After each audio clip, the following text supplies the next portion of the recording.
صلوا علیہ وآلہ۔ بسم اللہ الرحمن الرحیم۔ رسول اللہ صلی اللہ علیہ وآلہ وسلم نے اس وقت جب آپ کے گرد صحابہ کی ایک جماعت بیٹھی ہوئی تھی فرمایا کہ مجھ سے بیعت کرو اس بات پر کہ اللہ کے ساتھ کسی کو شریک نہ کرو گے، چوری نہ کرو گے، زنا نہ کرو گے، اپنی اولاد کو قتل نہ کرو گے،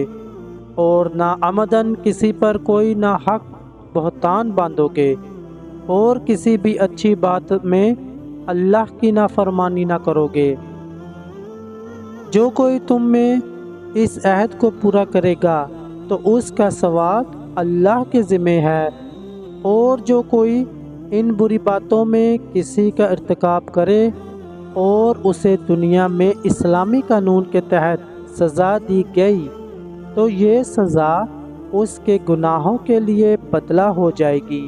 اور جو کوئی ان میں سے کسی بات میں مبتلا ہو گیا اور اللہ نے اس کے گناہ کو چھپا لیا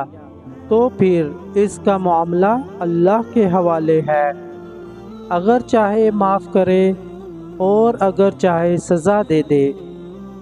عبادہ کہتے ہیں کہ پھر ہم سب نے ان باتوں